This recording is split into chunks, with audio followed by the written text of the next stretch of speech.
Hello and welcome to Global Connections. I'm Patrick Bratton with you, and we've got a very, very special show for you today. We have a return of our host for the show, Carlos Juarez, who's joining me to update us about some of his travels and life experiences. So welcome to Global Connections, and thank you, Carlos. Well, thank you, Patrick. It's great to be back here in Hawaii, and look forward to sharing some of my recent happenings. Most recently, coming back from Mexico and Texas, as well as a trip to Europe that took me to a number of countries. Some reflections on that, but as well a chance for us to talk a little bit about Global Connections and what we've been doing here now for some years. Yeah. Interesting. So, I mean, you've been a long-time host for the show. I kind of picked it up last fall from you, and so it's good to have you coming back on the show to talk with people. So, you've been now based sort of Mexico, Texas for the past year or so? Last few months since the fall, and continuing my connection here with Hawaii Pacific University, but as well as a year ago, I spent some time in Europe as a visiting professor, and I've been going back. I came back a month ago from another trip there, and just interesting. As Hawaii-based, but now with expanding links into Mexico, which is a country of my own heritage. Both parents originally from Mexico, and now I'm kind of looking to open some new doors there. Interesting time, and beyond that, just reflect a little bit on some of the changes happening here in the U.S. The presidential election is something that's seen with a lot of curiosity around the world, of course, and some thoughts on what they're saying or thinking in Europe, but also Mexico, which is a very important partner for the U.S., a key country right to the south of our border. Now you've had a very international upbringing. So you mentioned your parents from Mexico, but your dad was in the Air Force, right? Yeah. So both parents are from Mexico, born and raised there, and as young adults, they came to the U.S. immigrants in the 1950s, a time when there was a big pull. After World War II, the economy was booming, and it was, I want to say, a lot easier for immigrants coming from Mexico. And even the question of illegal. I mean, frankly, there were so many jobs, and it was a very easy process. My father came as a Mexican immigrant, and very quickly he would join the U.S. Air Force. And that was, for many immigrants, also a pathway to get naturalized citizenship. He would become a U.S. citizen after several years, and he had a long career in the military. What that meant for me growing up is that, I grew up as what we call it was an Air Force brat with the U.S. Air Force, but I grew up living in many parts of the world. I spent childhood in Europe, about 7 years, 4 years in Mexico, and then another handful of years different parts of the U.S. So before I went off to college, I was 17. I had lived in like 5 countries, 6 states, about 10 schools, and that's a little messy on one hand.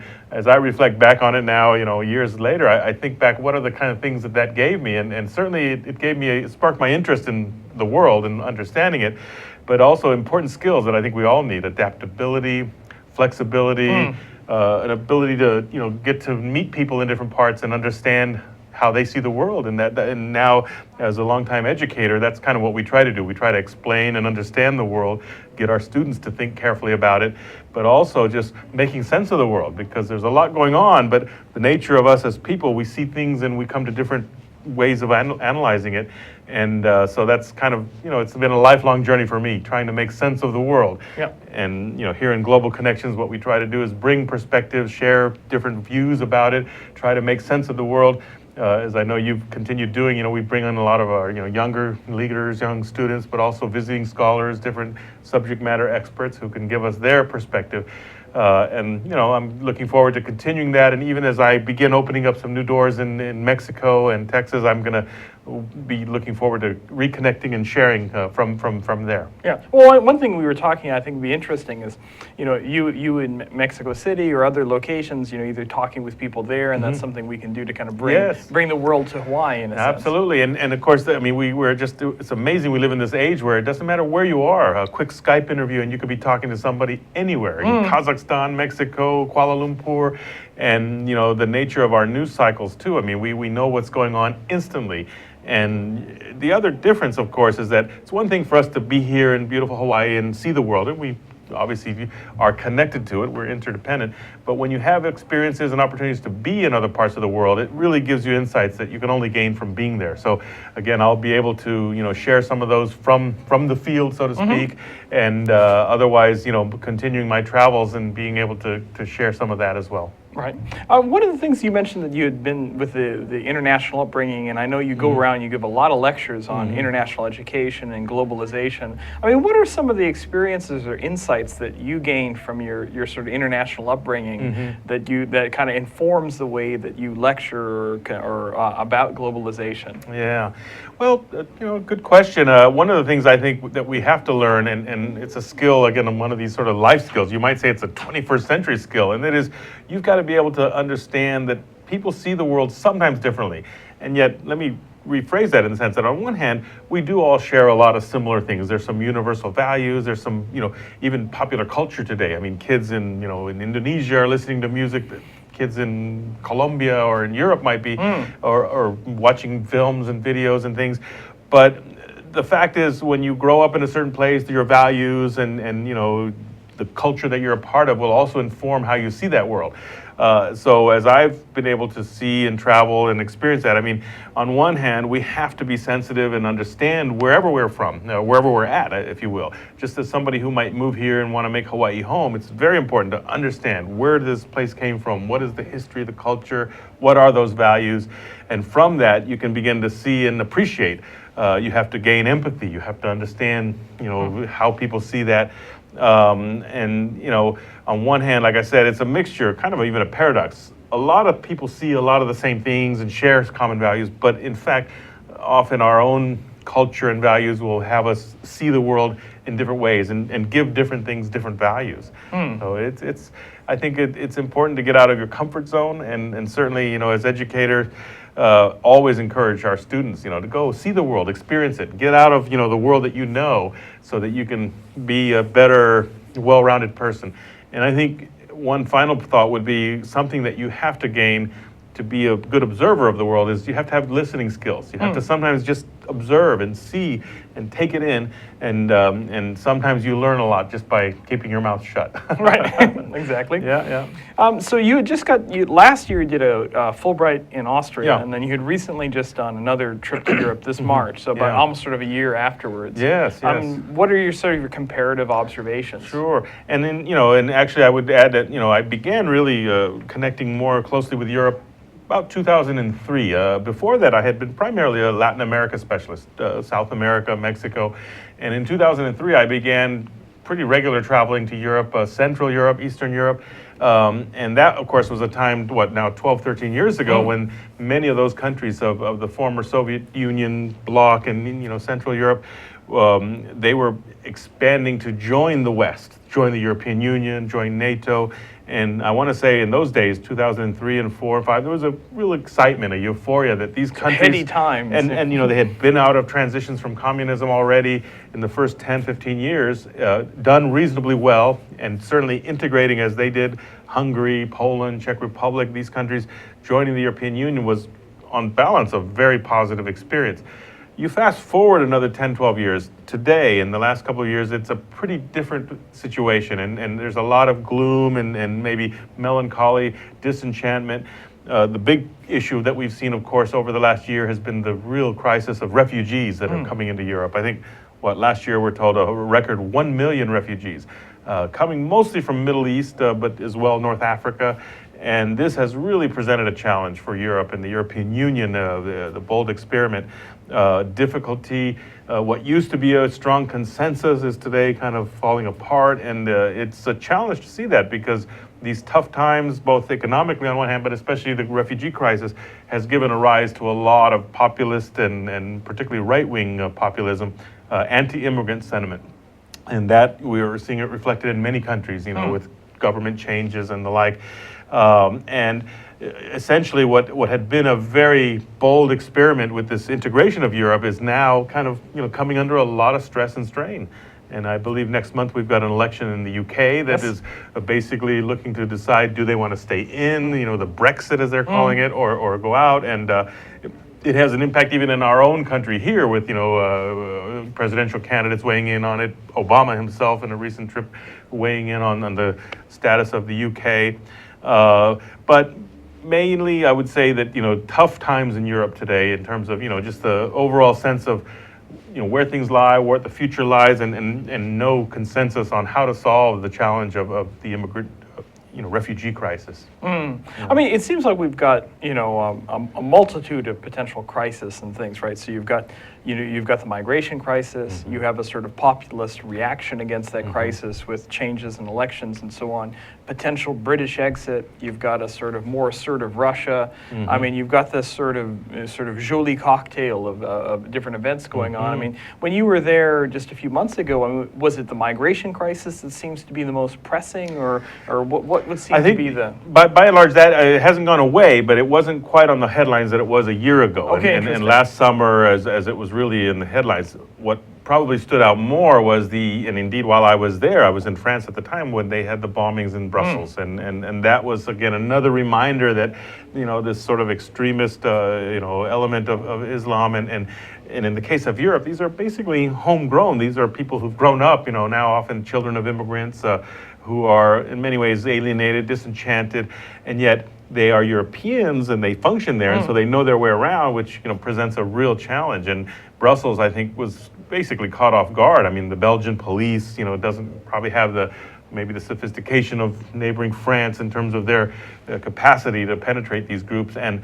moreover, more awareness that they're in some communities, like in Brussels, critical masses of very communities of young Muslim I guess people who are often feeling alienated, disenchanted, and they get hooked into some warped view of Islam, and I think the challenge for those of us who are trying to educate people is, wait a minute, let's understand what this is. These certainly are extremist groups that are doing danger, and they have to be dealt with. But sadly, it whips up a lot of this frenzy, and whether it's xenophobia or Islamophobia, that has the effect of really creating just further tensions and difficulties. Just saw last week interesting news with the election of the new mayor of London, who's the first Muslim mayor of a major European capital, son of Pakistani immigrants. And given our status here in the U.S., we've had presidential candidate Donald Trump announcing that he's wanting to ban all the Muslims. But he'll make an exception for the London mayor. But suddenly, that's presenting some awkward dilemmas. But that on another level also underscores how we have to think carefully about not tainting everybody who comes from, let's say, the Muslim faith as extreme elements. Not at all. And so interesting times, and but I would say really the issue is probably more the terrorism and still dealing with the refugee issue, but more what does it mean for the European integration, because they don't seem to have a consensus easily. They've negotiated with Turkey some arrangements to try to address Turkey being kind of one of the gateway areas, but it still remains a work in progress. Interesting. I mean, you mentioned Turkey. I mean, there's all this negotiation for the with the EU. I mean, is the people's perception in Europe of Turkey changing? I mean, particularly given changes under the Erdogan government. I mean, there seem to be a different perception that you've noticed? Or? Well, good point. I think it varies, and a country like Germany has long had a deep connection in large communities there. And while there are many who accept and understand Turkey to be a fairly modern, secular European country, there is also, again, this rising tension of anti-immigrant groups. So we've seen a surge in Germany of right-wing groups that are protesting, etc. Turkey remains, I guess, a real enigma, a puzzle, because on one hand it is a very European, modern, secular society, and part of it is well integrated into Europe. And I think for those maybe who are more educated, and certainly among more elites, tend to understand it, that it's better to have them in the fold. I think it's when you have these populists and demagogues who kind of whip it up and then create this fear and fear mongering, that there's always people that will kind of fall into that trap. The European Union, this experiment of bringing the countries together. Turkey has tried to be a member for many, many years now, a couple of decades. They have not been able to get in, and it doesn't look like it's in the cards anytime soon. So they've kind of almost given up on that. Nevertheless, they remain deeply interconnected with the European countries. So it's a challenge. But Turkey is part of the, not just challenge, it's part of the solution, because they are obviously, again, a gateway for many of those coming from the Middle East. They're connected literally by border with Syria, where we have the ongoing conflict there, and they've got their own internal challenges dealing with a Kurdish population that would like their own separateness. So we need to be aware of Turkey and the changes you even mentioned. The Prime Minister resigned very recently out of his own perhaps weakness. The president, who's been there quite a long time, probably outrunning his stay, and so we can expect in the near term some changes in Turkey that let's hope they don't lead to more instability. But it's an important country, its size and scale and everything. All right. Well, we'll have a short break and we'll be right back.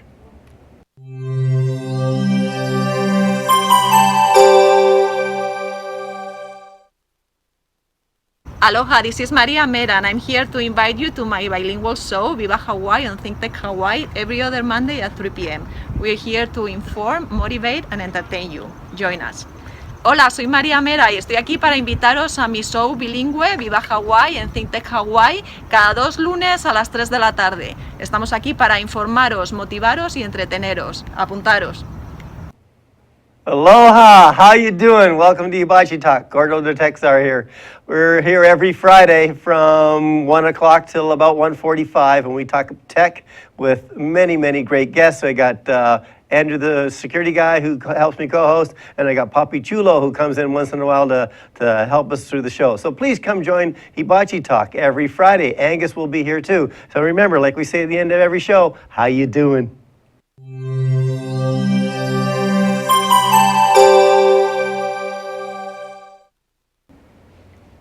Hello and welcome back to Global Connections, Reconnecting with our host Carlos Juarez here and a lot of his adventures. So before the break, he was talking about his time in Europe. Now, I understand that you went and visited one of our partner sort of schools that we do a lot of things with here in Hawaii, which is the American Graduate School in Paris. And so you're able to give a talk there. And Yeah. And so this place, a very small, specialized, sort of university, a graduate school in Paris, the American Graduate School in Paris.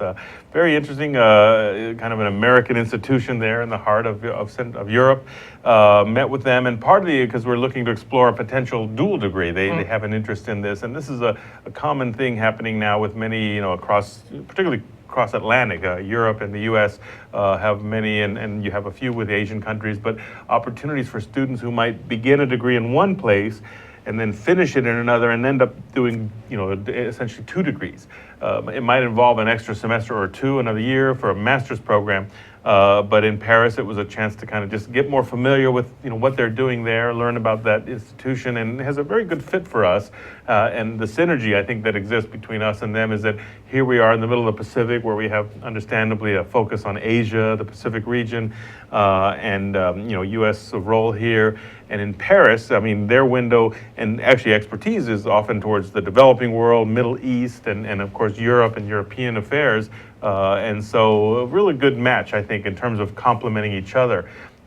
Just, interesting to learn about their history, their story, and they're a very small, nimble institution, but that gives them the ability to kind of shape themselves along the way. And I was quite impressed with, just learning about their story and the kind of students that they attract there. Interesting. And so you got to reconnect with one of our former Think Tech guests here, Doug Yates, right? Dr. Doug Yates, who's an American who's on their faculty there. And he, again, is a good example. He's a specialist on Africa and particularly oil policy, energy policy. And, he's become a very, I think, good expert of France's role in the region as well. So, and Doug has been hosted here. He's been a visiting professor with us and a guest here on Global Connections as well. Yeah. Interesting. Yeah, it's an interesting place. I taught there for a semester a few years ago, and just really enjoyed the students and the atmosphere there. That's right. So you did your European trip, and you're sort of, you're now transitioning, looking at Texas, Mexico, these other places. And Mexico City in particular, it's a place, again, as I said earlier, part of my own family heritage, but as it happens, I actually finished my high school there. My father had taken a job in Mexico City the last part of my high school, and I did my schooling there at a British prep school, which was kind of a puzzle itself. Did you have a tie? No, the only reason I went to school is because the last 2 years you didn't need to have a uniform. All the other ones had uniforms, and I said, I wasn't quite ready. And the normal place I should have gone would have been the American school, a very large, English language school, but this other small British prep school was an option, and I didn't have to wear a tie or a uniform. And I had it was a very different kind of schooling because unlike the American schools where we tend to have the sort of the whole menu of, basket weaving and, many courses. Once you're at that last, couple years of a British school, you're taking like 3 courses and just preparing for the A levels, the exams for college. But more to the point now, as I come and reconnect there with Mexico, it's an interesting time to be observing things there.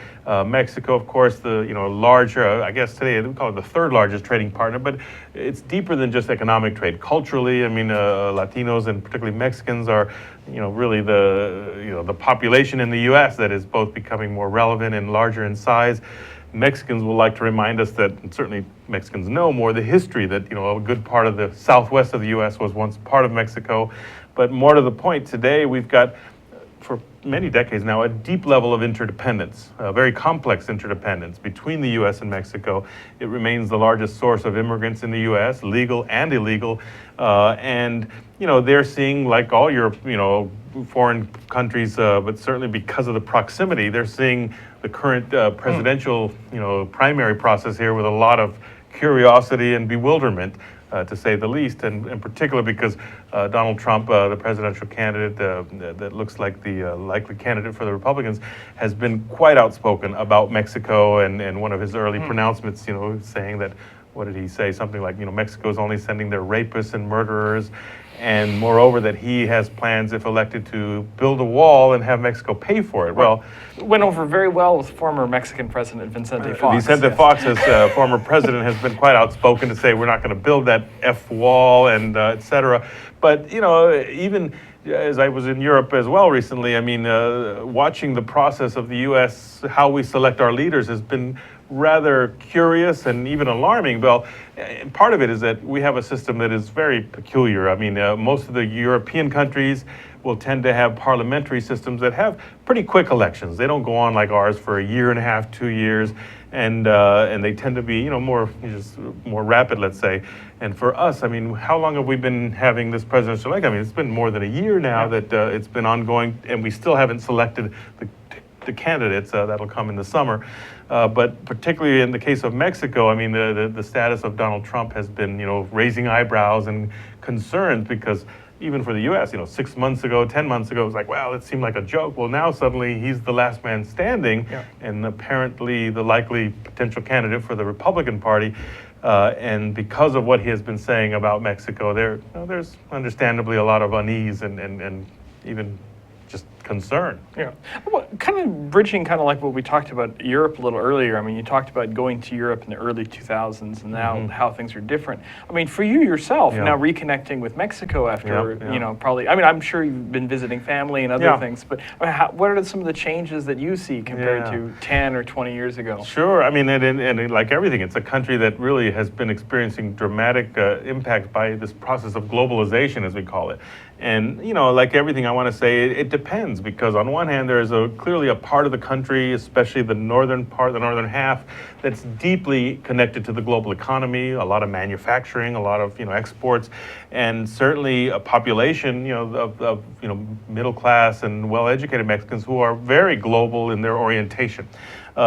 Globalization has winners and losers, and in Mexico there are many losers. There are, especially, maybe less educated, and the more southern part of the country has been in many ways harmed quite a bit. And so this whole process of opening borders has been a mixed bag. The challenge, I think, of globalization is that often, while the benefits of trade are good for the population as a whole, and for us and for them, and empirically you can see that, the costs are very real, and they're often very concentrated. And so the losers, lose out, just as, maybe a factory worker in Ohio, if that job goes to Mexico, they're going to lose. And if they're not retrained or repurposed, it's not going to be easy. The coal miners of our Appalachias. But Mexico, I mean, again, it's a mixed bag. And as I go back now, after having been away many years, on one hand, it is certainly rapidly integrating, and today, parts of it are very modern. Other parts remain, and Mexico is one of these countries that is a paradox. It's got a very well-developed infrastructure and deeply connected, and it has other parts that are still very much the third world, so to speak. So it just depends, I think, and that's the best I could say. On balance, I want to say that it is certainly more connected than ever to the global economy.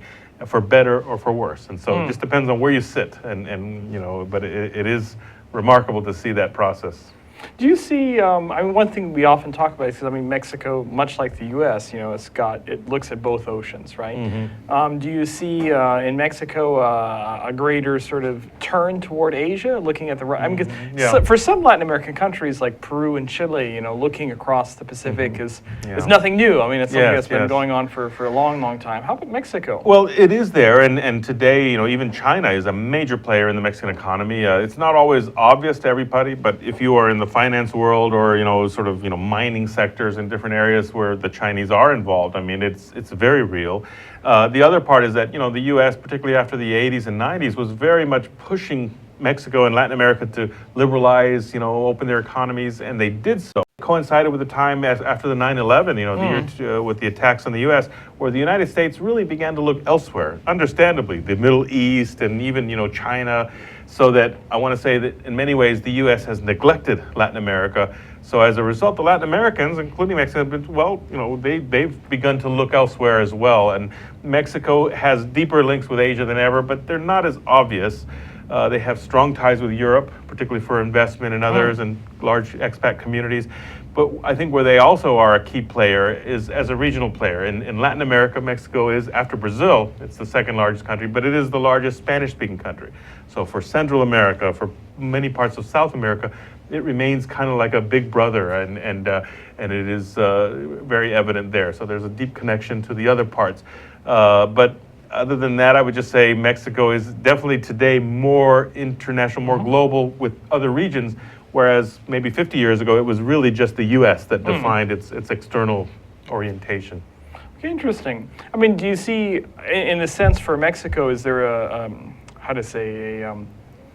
a sense of, you know, sort of leadership, in a sense of sort of, you know, because we have all of this talk now, BRICS and all these other acronyms of all these emerging markets, developing countries that are, in a sense, now wanting to maybe either take a larger role in the international system, or maybe even the case of China, rewrite parts of the international system. I mean, what's the sense in Mexico? I mean, particularly given that, you know, we seem to be a bit more retrenched in the United States, and certainly, how should we say, obsessed with a rather odd presidential election and things. Does this seem to be a moment or of opportunity, in a sense, for Mexico, or?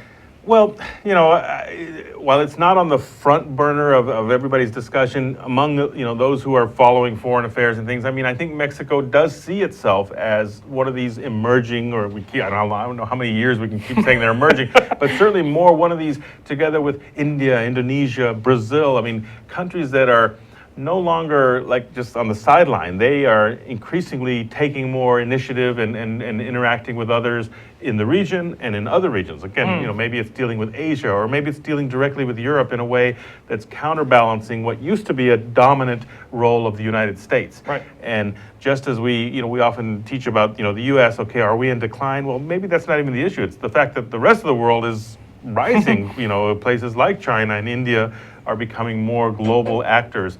And I would say similarly, Mexico is trying to assert itself more as a more independent and regional in its orientation. So part of it is there. It's not always evident or apparent. And, you know, when you're in Mexico, I mean, just like everywhere, people complain about their presidents, and, you know, the domestic tends to be more predominant. But by and large, it is definitely much more of a global and regional player than it ever has been. Okay, well, right, thank you. We'll take another short break and be right back with Jay Fidel as well.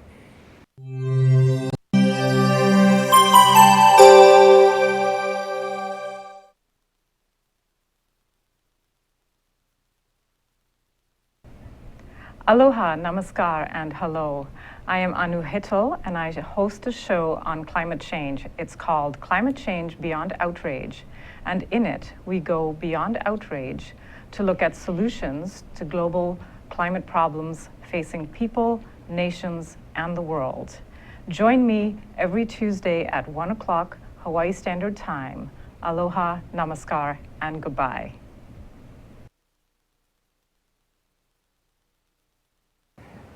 Aloha, my name is Richard Emery, and I host Condo Insider. We talk about issues facing the condo association throughout Hawaii and talk about solutions. When you think about it, about 1/3 of our population lives in some form of common interest real estate. We broadcast every Thursday at 3 p.m. Please tune in, and thank you. Aloha. Aloha, I'm Kaui Lucas, host of Hawaii is My Mainland, here on Think Tech Hawaii every Friday at 3 p.m. We address issues of importance for those of us who live here on the most isolated landmass on the planet. Please come join me Fridays at 3 p.m. Mahalo. Aloha, this is Reg Baker. I'm the host of Business in Hawaii. We air every Thursday at 2 o'clock on thinktechhawaii.com. We broadcast from the ThinkTech studios in downtown Honolulu, and we talk about positive and successful companies in Hawaii. People that have been successful despite the obstacles. They all have a good story to tell. Hopefully we'll see you on Thursday at 2 o'clock. Aloha. You're watching Think Tech Hawaii, offering lifelong learning from passionate hosts and fascinating guests ready to explore and explain Hawaii's place in the 21st century. Great content for Hawaii from Think Tech.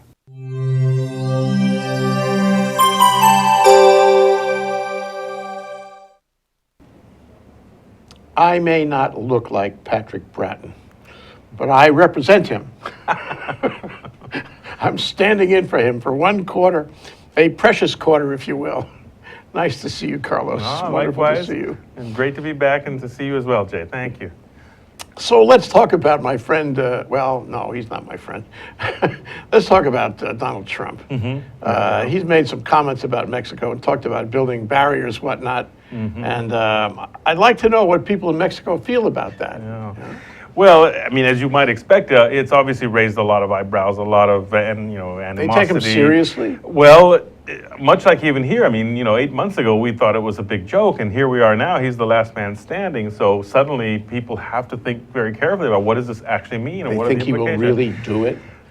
People, the jokes are sharper now. Sure. He's not going to do it. you Yeah, know? I think what I get over and over, and again, like everything, there's wide-ranging views, but many people are just puzzled. What does this say about American, public political culture, for that matter? I mean, how can people support him? That's one of the bigger questions that you get again and again. And it's like, well, you try to explain it. Well, he's reflecting frustrations and the change, especially for the, I don't know, a certain subsector. You try to explain that, well, it is the Republican Party and it's a faction of it but nevertheless, everywhere he goes, he seems to be getting tremendous support. So it is bewildering, it's puzzling, it's scary, again, because he's also been very outspoken and very specific to Mexico. He wants to build a wall, not just a wall, but he wants Mexicans to pay for it. So it's almost like not enough just to say we're going to build a wall, but guess what, we're going to give you the bill. What does that undermines, mean? the second part of the statement undermines the first. Yeah, It's completely impossible. yeah. I mean, building a wall is completely impossible too. Yeah. But by having another country pay for the Yes. where's he yes. going to get that And he from? repeats that. He doesn't say it once or twice. He actually, and then they're going to pay for it. And it's like, so people don't know what to make of him. And maybe, like even here in the U.S., I mean, we haven't seen a political leader. I mean, he's not a politician yet, but he's certainly a political candidate. Speak so bluntly and repeatedly say things that for any other politician would probably have them toast. And yet he seems to continue. So it is bewilderment. He must know. I mean, as in the case of Europe, he's done similar things in Europe, and there was a move in Parliament to exclude him from coming to the country. Yeah, in the British Parliament, In the UK, yeah.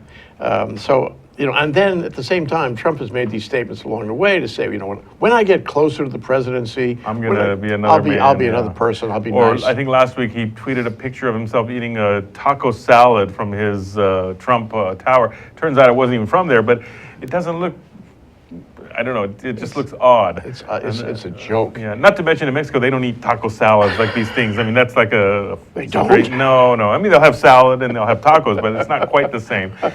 So his effort, in fact, to say, I like Mexicans or something, it's not going to take away what has already been, damage done. So he's got a big hurdle to get through to try to improve those relations. He's entertainment. Yeah. It's all about entertainment, about keeping people's attention. Yeah. I saw one piece that said, through all these crazy remarks that he's made, he has achieved billions of dollars of free PR. Yeah. It didn't cost him anything. Branding himself over and over.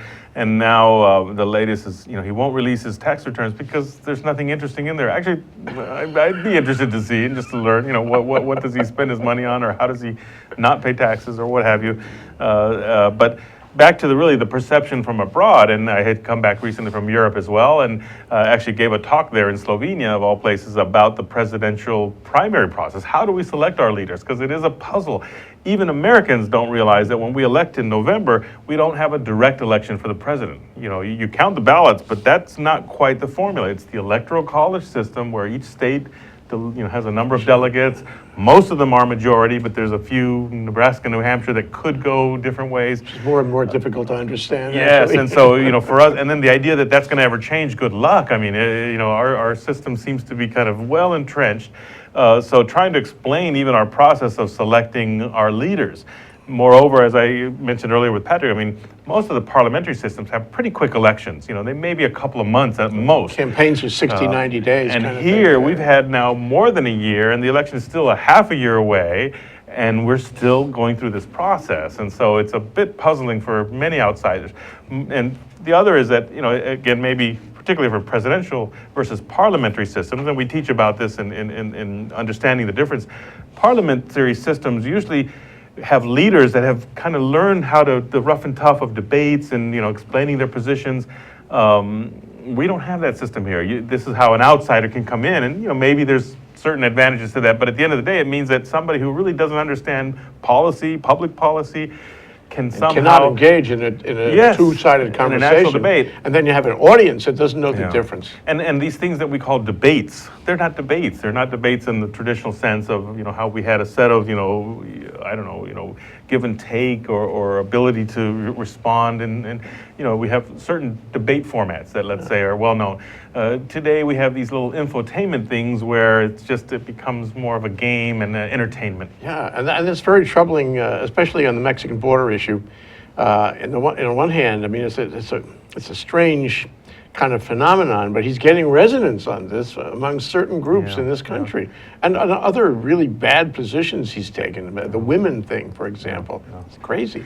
But we are finding that people see him as entertainment. They don't look further than that. They do not examine his policy statements. I think I'm pretty convinced more and more now that our media has really failed to do their job, and they've been driven more by just the fact that he does bring ratings and attention. But the ideal role of a media is to really be a watchdog and to kind of call them to task, and we haven't seen that. He's played them. He's very good at it. and he's very savvy at that. And so I think from a public relations point of view, he's been a remarkable example of how you can just play that game.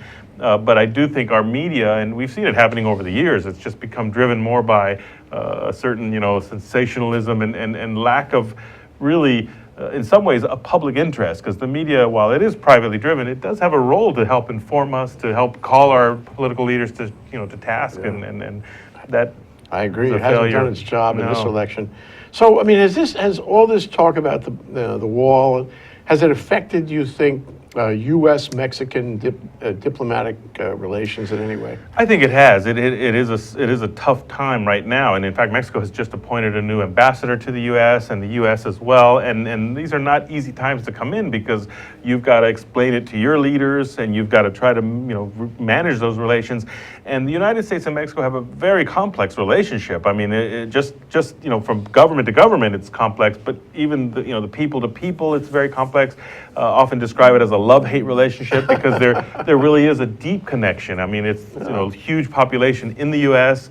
And deep connection. It's also the culture. I mean, you go to some cities and every street has got a Spanish name on it. Absolutely. For Well, miles. Every fifth grader in Mexico learns that all of what we have in the Southwest used to be part of Mexico. And in the mid-19th century, there was a war essentially where the more powerful U.S.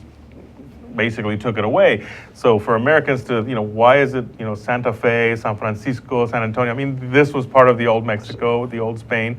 And there are communities that have lived there ever since the borders changed. But of course, more than that, it remains the largest source of our immigrant population coming from Mexico. And it's a our economy requires that. Yeah. Indeed, and it's not going to go away. So you can't wishfully think that you're going to round up the whatever 11 or 12 million who are here illegally or undocumented. It's not going to happen. Our economy requires them. In the end, unfortunately, and it's not likely to happen, but we need a rational policy that figures out how do we balance that? How do we make it? And, we've got a border to the north with Canada, and of course our economies are deeply interconnected. The difference with Canada is, well, several, but one is the level of development. Canada is pretty much the same as the US. There's not a deep difference. With Mexico, it is a very asymmetrical. I mean, Mexico is much less developed, so the result is there's a real pull to bring low-wage workers. And I think what we have at this time, though, is a lot of fear, that, they're, even the idea that they're sending us all their worst. Well, the reality is what they're sending us is the hardest working, entrepreneurial, but there's also another fact that we don't hear about. This past year was actually the first year where there's been a net out-migration. In other words, there are fewer Mexicans coming over now than those going back. And that's puzzling. Why is that? Got an idea? There's no single answer. Some of it is we've tightened the borders over the years, and so there is more enforcement. And so maybe 10, 20 years ago, it was a lot easier to go back and forth if you were, let's say, a worker that just wanted to come for seasonal working. Today, it's a little harder, and so they make the tough choice. You either stay and don't go back, or you simply think twice about it. There's another angle, and it's not entirely an explanation, but part of it is, as Mexico has opportunities, and there is a big, industrial sector, manufacturing, as there are opportunities for Mexicans in Mexico, you won't see as much exit. Yeah. I would say in the end, it's in our interest to see Mexico prosper and do well, both because it will stem some of that, but in the end, we need low-wage workers, we need farm hands that are going to pick we need, the service industries. And if they're not coming from Mexico, they're going to have to come from somewhere else. And frankly, the global economy drives that. And Sure. you simply can't stop it. Mexico has another story that beginning in the 40s, after World War II, we actually formalized that process. We had what was known as the Bracero movement, a program of bringing workers. And my own father came in the 50s. He didn't come under that specific program, but it was a time when we did. The farmers would basically get legal workers to come. By the mid-60s, they stopped it. Well, the formal program. Well, the flow didn't stop, and Sure. and it has never stopped. Yeah. And unfortunately, our system of both need for labor and immigration policy has never quite adjusted to that. Well, all these efforts at reforming the immigration law never really worked. No. So, I mean, but if you look at it from your point of view, I mean, you've lived there, you've lived here, Mm-hmm. you're living there again. You see it, through the eyes of an academician and a social scientist, and you fully appreciate, Yeah. both places and the relationship. Where should this go? As a matter of, international diplomacy, policy between these two countries, where can it go? Where should it go, say, in the next 20 years? Well, I mean, I think first we have to come to terms that we can't build walls. We don't live in a world where we can do that. Now, that doesn't mean we don't find, I wouldn't say barriers, but processes. And yes, I mean, we want to, even, for example, the illegal immigrants who come, I mean, we want them to be out of the, margins, because when they come over illegally, they hide and they're, living in poor conditions. We're losing productivity that way. There's public health issues that are going to affect us all. Yeah. So we really need a rational policy that, okay, we need workers, there should be some way of facilitating legal processes. The other is just a recognition that, on one hand, Mexico and Mexican culture and Mexicans are an integral part of the U.S. Indeed, they're a key player that made the U.S. And they're not just arriving now, they've always been here. Deeply ingrained. And even a place like Hawaii, we don't think of it here because they are much more... Many Mexicans but here. they began coming with King Kamehameha III, bringing ranch right? hands to the Big Island from California. There's a small community, but it's also somewhat buried under the larger Filipino, larger Asian communities. Yeah. But again, I would just say we have to recognize the U.S. is a country of immigrants. Mexico is a natural place where they come from, and it is the largest source, and it's going to continue to be the largest source. Well, and it can provide value to us. Yeah. I mean, to talk about how in the new technology, the exponential technology, they're calling it now, that the U.S. can return to manufacturing through this height. For Yeah. example, 3D printing, so you can make manufacturing facilities again in the U.S.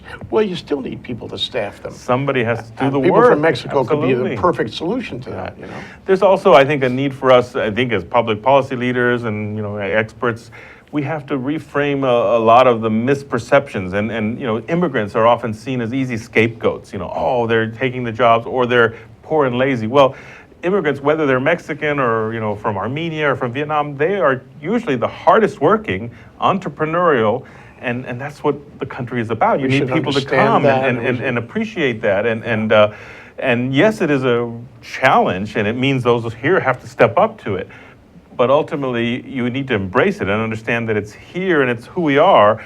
And again, I think like Hawaii is a good example where we've adapted cultures from many places and accepted them. And overall, Yes. there's a fairly We're ahead of the good game on story. that. That isn't the reality. And today, maybe compared to when my father immigrated 50, 60 years ago, most of the immigrants from Mexico tended to go to Chicago, Los Angeles, the sort of big urban centers, the farm fields here. Today, they're everywhere. They're in the Carolinas, they're in the meatpacking plants of Iowa and Nebraska. They're in, communities where 30, 50 years ago you didn't have them. So that is a challenge, and it means the public schools have to adapt. They need, to deal with, assimilation. It's not a problem that will go away, and it is a challenge, but it means that we've got to be like constantly adapting to that reality. How about you? We have only a minute left, Carlos. I didn't hear all of the first part of the show, but Yeah, I'd just like to know your situation and where you going from here. Yeah. With all that you have done and all that you could do, where are you going from here? Well, I've been connected to Hawaii now much of my adult life. I first came when I was a young 20-year-old to college here for summer school.